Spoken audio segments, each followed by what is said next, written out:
this morning we're going to be talking about making a difference together. This session is going to feature a little bit about the Answer Company's CSR program, or corporate social responsibility, and I'm joined by two guests who the Answer Company has been very involved in working with. Ryan Yao, the Director of Development for Canucks Autism Network, and Wayne Leslie, Chief Executive Officer of the Down Syndrome Resource Foundation. Welcome, gentlemen. I'm glad you could join us this morning. Thank you, Shawn. Very happy to be here. Ryan, why don't we just start with a quick little introduction of yourself, and I know we got some slides later to talk in a little bit more detail, but just a little bit about Canucks Autism.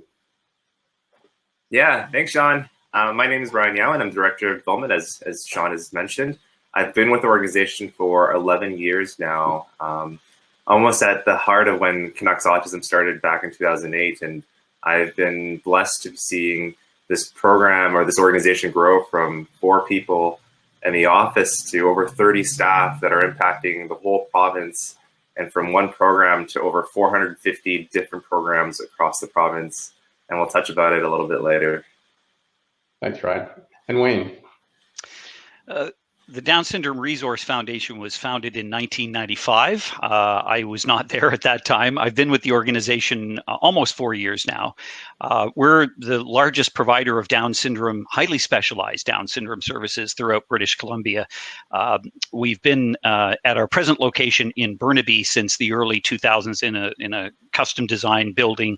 We do speech, occupational therapy, mental health, behavioral services, and highly specialized one-to-one reading and education programs for children, youth, and adults with Down syndrome. Thanks, Wayne. So, and I'm Shawn Ostheimer, President and founder of the Answer Company. So I want to start by just sharing a little bit of personal information, and we'll provide some context to why both Ryan and Wayne are joining us this morning. As some people know, but not everybody, I have a son with Down syndrome and autism. So Sam, my son, was born, he's 18 years old now.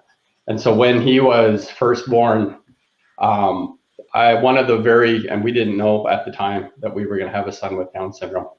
One of the very first calls I made was to the DSRF back then. And that kind of introduced us to the DSRF organization and their resources. And DSRF has been a part of my life and my family's life ever since. And so we got involved with DSRF, both on a personal level and then certainly some of the giving. Back then, we didn't label what we were doing. Obviously, since then, we now have corporate social responsibility, and there's a lot that's attached to that. But these two organizations are very personal to me. But they have created, I think, a bit of a feeling of culture at the Answer Company that's really kind of transcended just this personal connection and has become kind of part of our DNA. And I'm really looking forward to being able to share some of the key elements of what we now call our corporate social responsibility program. So I'm going to talk a little bit about that, talk a little bit about who we are, and then we're going to get a little bit more insight into what Canucks Autism Network does, what the Down Syndrome Resource Foundation does, and then we're going to talk a little bit at the end about how our customers and our employees can contribute to these organizations and others. So the Answer Company's been around for, almost 27 years now. So back when I started the company, 2 people, basically out of my basement. I'm still in my basement, but today we're a little bit larger. We now have offices across Canada. We have a small office in Portland, and with almost 2,000 clients and 120 employees, we have a pretty significant footprint that really has allowed us to be present in a lot of communities and really to look to how can we leverage that footprint to do great things. And so one of the things I'm most proud of is we've contributed over 25,000 plus volunteer hours in our communities since our inception. This is something that we track as an organization, and it's really an important KPI for us. We also have a lot of not-for-profit clients. This is another way that we can often contribute, potentially giving discounted services or free software to really those clients that are going to be most benefiting from the services that we offer. And so at the heart of this are the values that we really espouse as an organization. Certainly being very accountable to our clients, to our employees, looking for that great collaboration. And I think, you know, Wayne and Ryan, and having them here, is we're going to talk a little bit about the collaboration at that CSR level. You know, we try to be a very simple organization to work for. We really believe in character is important. And that final value of being in the community and having a culture of citizenship and giving is really at our core. And I'm looking forward to kind of sharing how we manifest that in today's session. You know, a lot of technology companies talk about people first as a vision. For us, this is really kind of really something that we put a lot of emphasis on. And we've really been able to kind of reflect that recently in some great awards. We've recently were certified Great Places to Work. We also were certified. We also got the top award for professional services organizations in Canada as a Great Place to Work. And so for us, that really represents kind of something that we feel is really at our core. It allows us to give our clients a very consistent experience. Because we have very low turnover and we have people who have been at the Answer Company, many for 10 plus years, some for 20 plus years. And so, as I suggested earlier, we've always kind of, giving has been kind of part of our DNA, part of my DNA. But we sat down as an organization of now about 6-7 years ago, 2015, and we really kind of wanted to think about, you know, what does it mean for us to really formalize and have a formal corporate social responsibility program. We call it Answering the Call. And for us, Answering the Call is really about having a very consistent approach to how we're going to give, and having something that we can measure and espouse as you know, internally and externally. So everybody at the Answer Company gets 4 days a year off in paid time, where they can donate to their own personal causes. And then we have an additional 4 times a year that in the past, we would get together in person and we would do company events. We might go to a food bank, or we might do an event at Restore stores.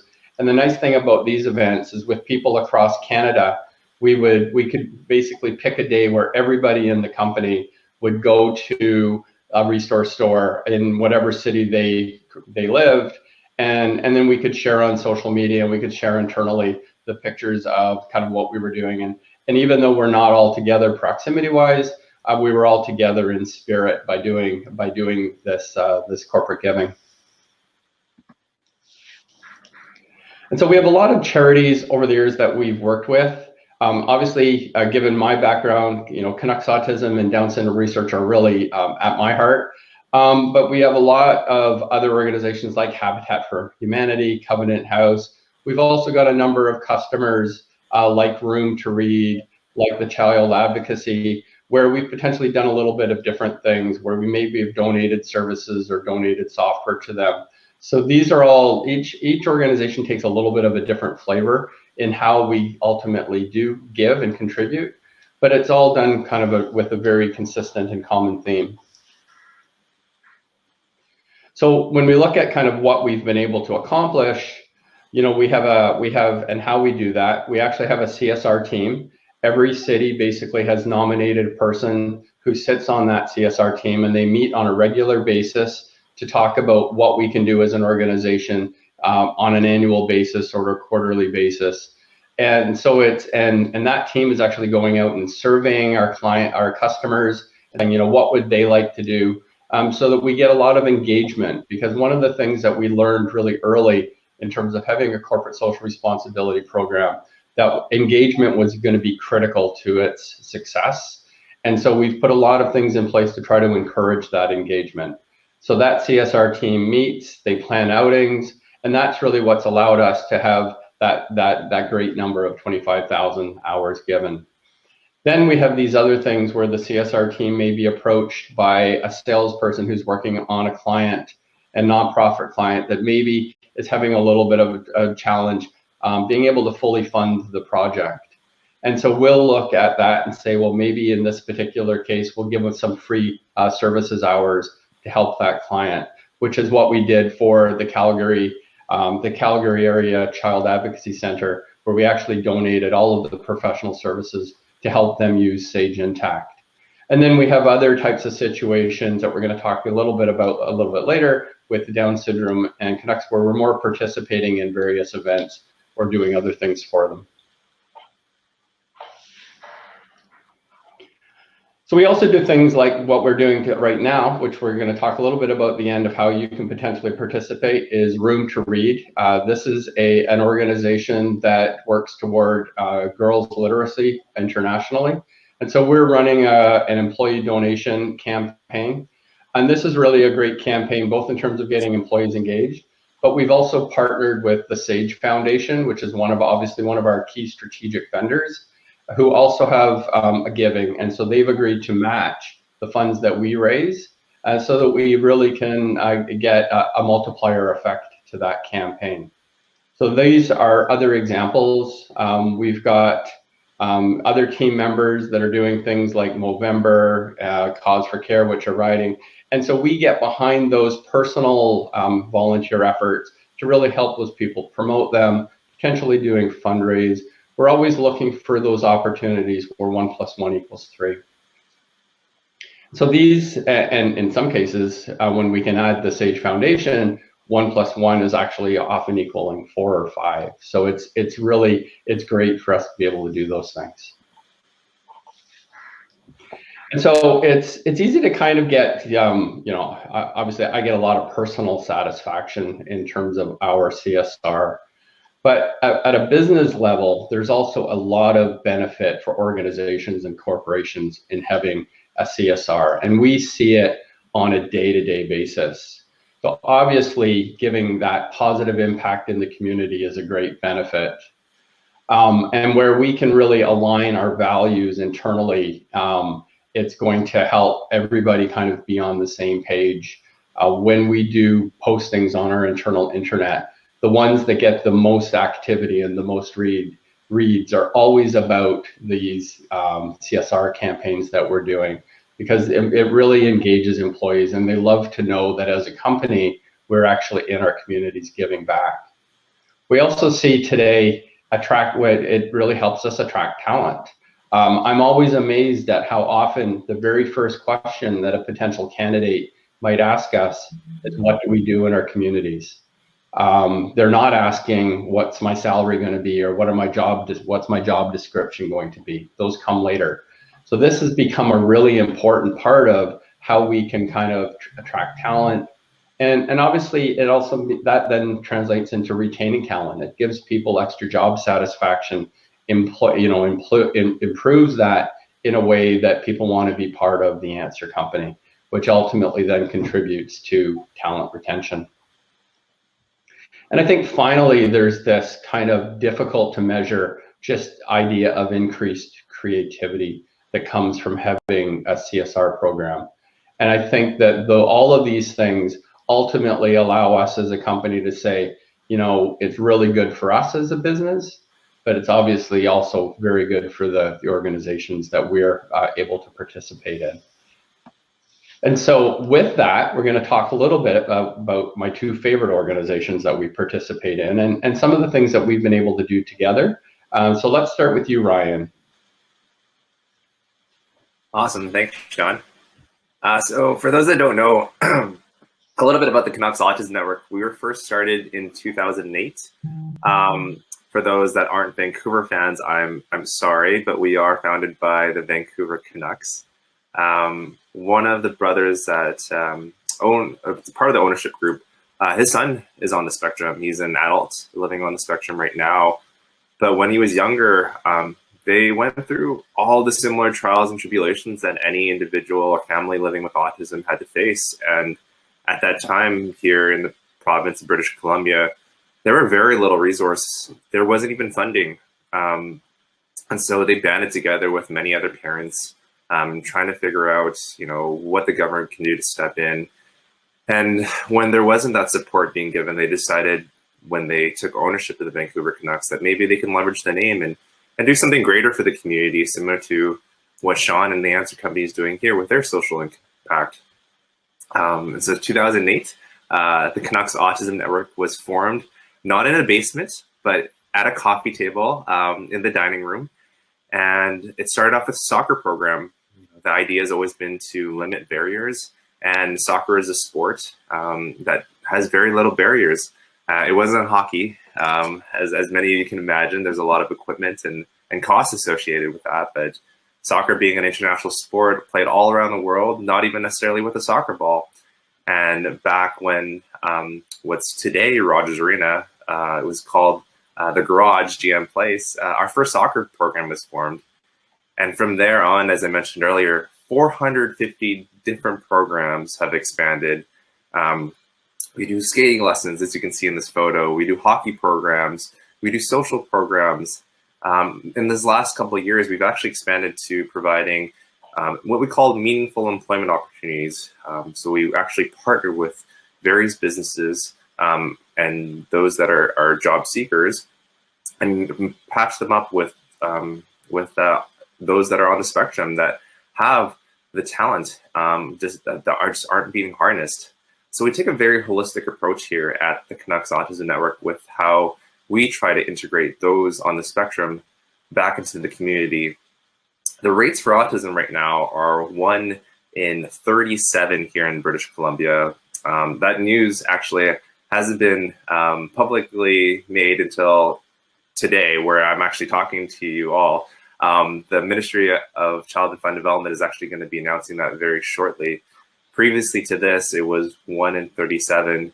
And when I first started at the Canucks Autism Network, those rates were 1 in 110. So as you can see, those rates have grown exponentially. And here at the Canucks Autism Network, we provide services for about 6,000 members. We feel like we have only hit the tip of the iceberg, and there's a lot more for us to do. So we provide programs for all various different age groups. Early ages, we have swim lessons, we have physical literacy programs, all the way to adults, where we're enriching their lives through these meaningful employment services.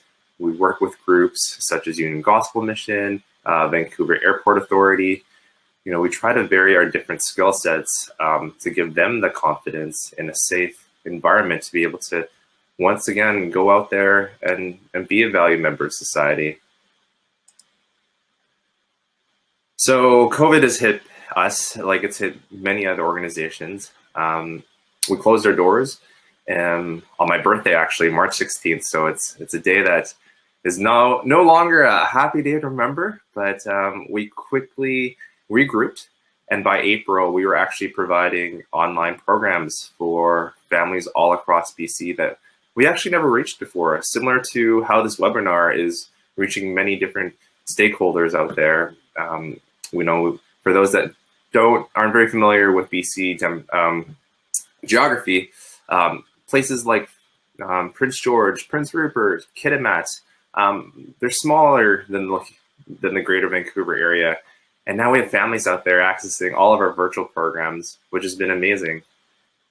Fast forward to August, we actually started relaunching our physical programs, in a different capacity. Our swim programs looked a little different. They weren't our participants with our support staff, but instead our support staff were working with the families in the water. So we had our parents involved.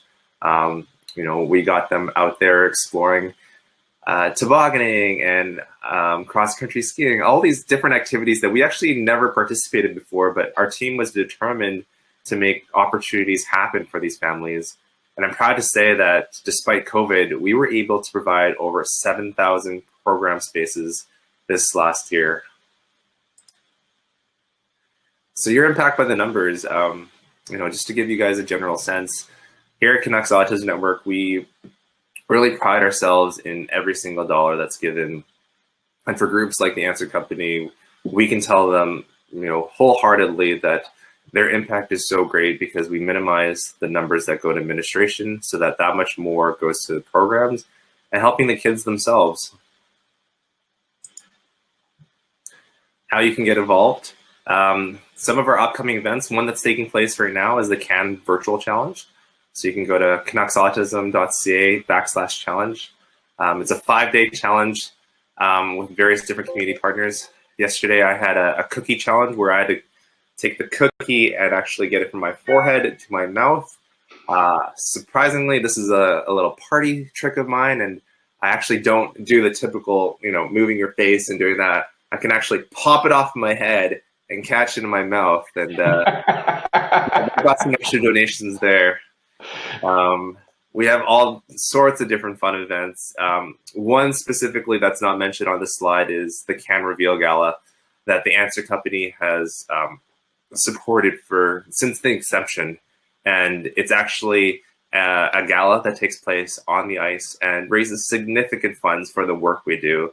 And the Answer Company has stepped up in a large way, and every single year likes to be more creative on how their involvement is. Shawn, I'm going to share this, but I hope this doesn't get cut out. One year, we actually had Shawn shoot Saber a clean bottle into a net, with it being hockey.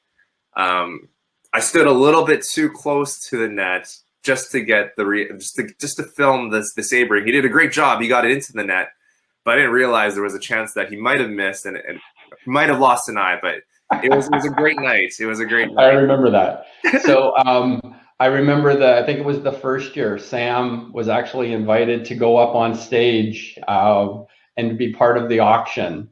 Yeah. And I, he definitely enjoyed it. Everybody certainly got an opportunity to get a little bit of insight into Sam's character. But the thing that I remember the most is a few months later, we were at an event down in Olympic Square there, and Trevor Linden was doing a little bit of talk. Trevor Linden walks off the stage straight to Sam and shakes Sam's hand and say, "Hey, I know you. You're famous." And Sam just loved that. So did everybody in our family, for sure. It was very cool. Oh, that was amazing. I'm pretty sure Sam actually got his extra donations because he's pointing at cards that weren't even up. So for us, that was a little extra special. He loves an auction, that's for sure. Yeah, the Answer Company has loved participating in those events and being part of it. The whole organization is able to kind of get behind it and really embrace it. And when you talk about the prevalence, and we have a number of people at the Answer Company who either are on the spectrum or who have kids or family on the spectrum. So it's something that hits really close to home for us. Thanks, Shawn. I know we really appreciate the Answer Company's ongoing support. If you guys have any questions, for me personally, I don't want to use the word battle, but my own frustration with, awareness and acceptance is, with my ethnicity and, being from the Asian culture, it's not something that's openly talked about. And for me, my personal agenda is to have that conversation going out there, to break down those barriers, as Canucks Autism, the organization that I work and love so much, is doing out there. Me personally is to try to have that conversation going, knowing that it's okay that your child is on the spectrum. Embrace that, celebrate that. They have so much potential. Shawn's talking about those that are on the spectrum, working, making meaningful impacts to society. Let your child do that. Embrace that. And if you don't know how, just steer them to us and we can have that conversation. So absolutely. Thank you. Great message, Ryan. Thanks a lot. So Wayne, I think we're going to talk a little bit about the Down Syndrome Resource Foundation. Thanks for joining us. Well, thank you again for having us, although I'm not sure if I want to thank you for putting me second following a guy with a party trick like that. So I don't have anything that lives up to the cookie off the forehead thing. So I'm going to just go with the fact that I work for a wonderful charity, the Down Syndrome Resource Foundation. As I mentioned, we've been around since 1995, so we're just a little bit older than Sam. Back then, when we first started, we had one program, And in 1995, 10 kids. We were in a little trailer, like literally a trailer at Sunny Hill. And last year at our facility in Burnaby that was custom designed for our needs, it's a facility that we own, we had space and capacity to provide nearly 700 program spaces and services for kids, and over 500 families are served. A little bit about Down syndrome itself. For those who may not know, it's a genetic condition. It affects 1 in 750. In Canada, it's estimated that 45 to 50,000 people have Down syndrome. The population estimate for British Columbia is somewhere in and around 4,000.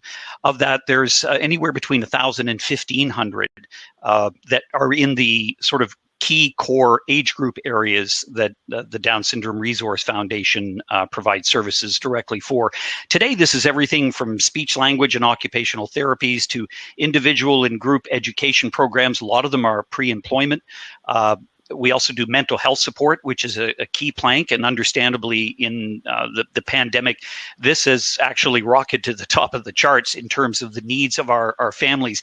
It's a wonderful example of how DSRF has continued to evolve over the years to meet the evolving needs of our community. When we originally were established, we were the Down Syndrome Research Foundation. There was always a programs and resource component, but right from the very start, it became clear the real need from our community and families like the Ostheimers with Sam and so many others was research is great, but the horizon is so far away. I need you to help my child read. I need to help my child speak. I need them to be able to be more independent, empowered, if you will, to reach their full potential. And that's our mandate. And over the years, as research went down, resources and the direct services we provide went up. So for the last 10 to 15 years, we haven't done research. There are other organizations that are far more equipped to do that.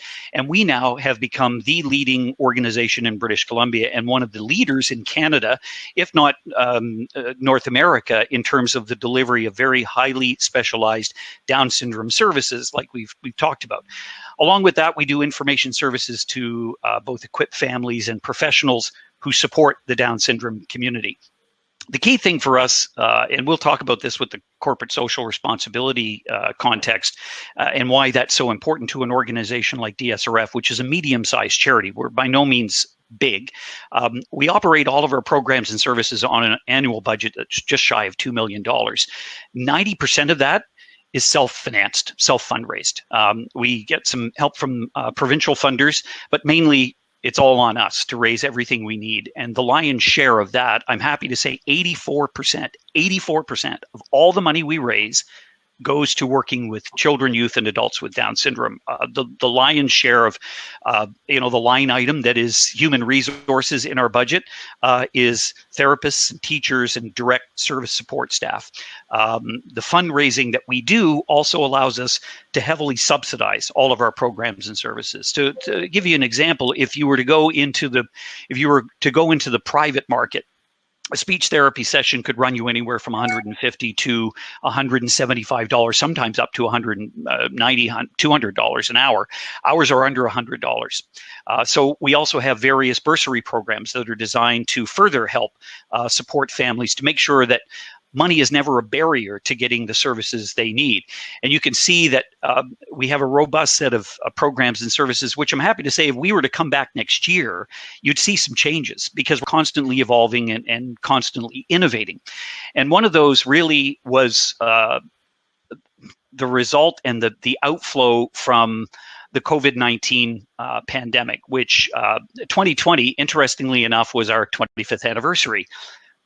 We didn't imagine celebrating that with an international worldwide pandemic, but the crisis completely upended everything we had planned for a very special milestone.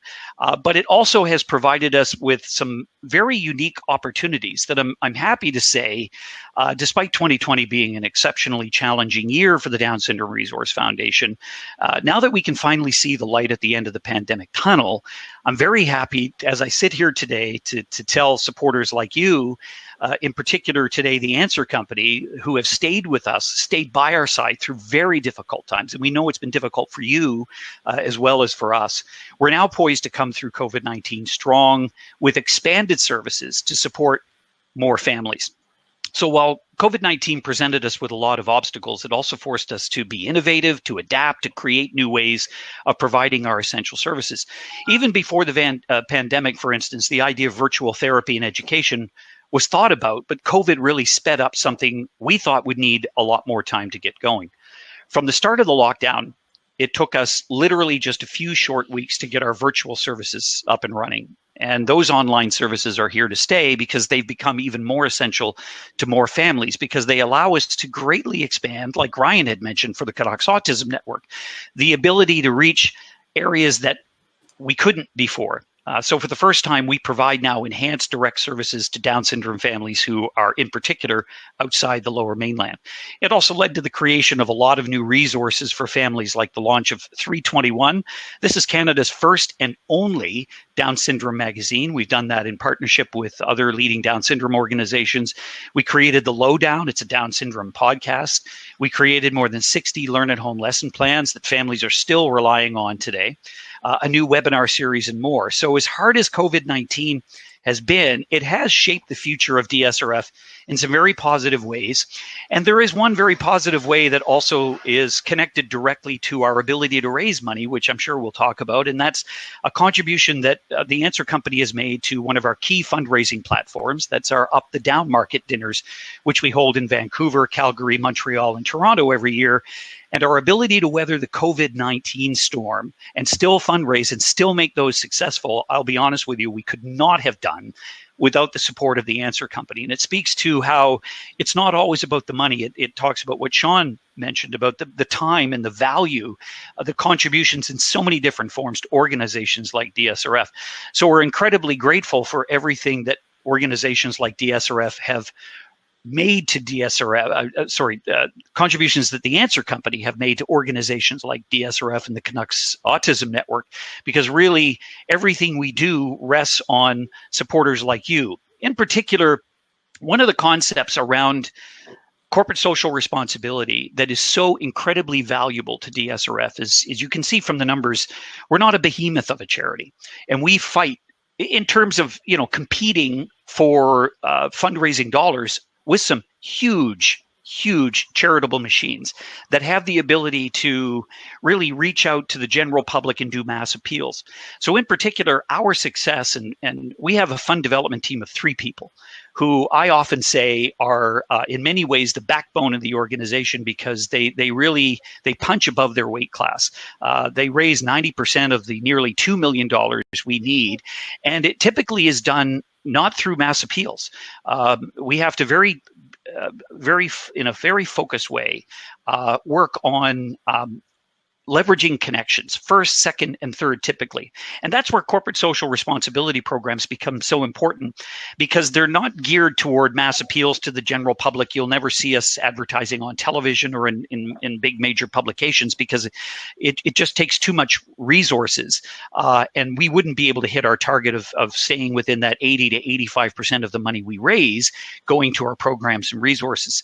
And so that's where corporate social responsibility allows us to leverage partnerships and connections. So Shawn is a good example with his family of being a first degree connection, but through Shawn and the Answer Company's corporate social responsibility programs, we reach second degree connections and third degree connections. And in particular, what's important about these, and we discovered this and it was reaffirmed in COVID, is when the going gets tough, they stay with you.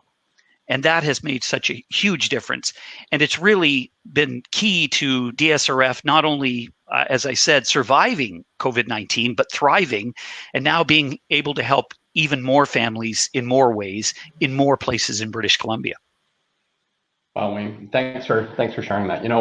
As you're talking, I'm thinking about kind of how the Answer Company kind of initially got involved in that the up the down market.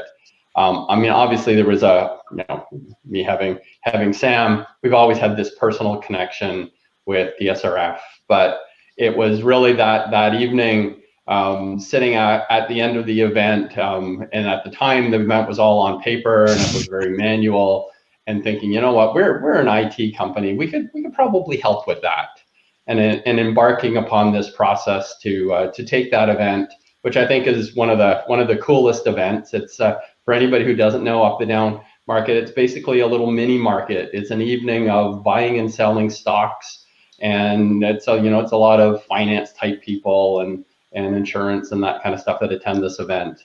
And it was literally on paper. And it was on paper. You think of the trading floor at the New York stock market with, Exactly. people would buy and sell their trades because tables compete against each other. And then at the end of a round, somebody would go around and literally take the trade and sell and buy papers from these tables. And then they'd go back to a big room and input everything. And this is where it gets really interesting. The change that came about. It's so cool. It's such a great idea. And I think it's one of the reasons why it's been so successful and it's had such longevity. I think the SRF has been doing this more than 20 years. Yes, it predated the organization. Right.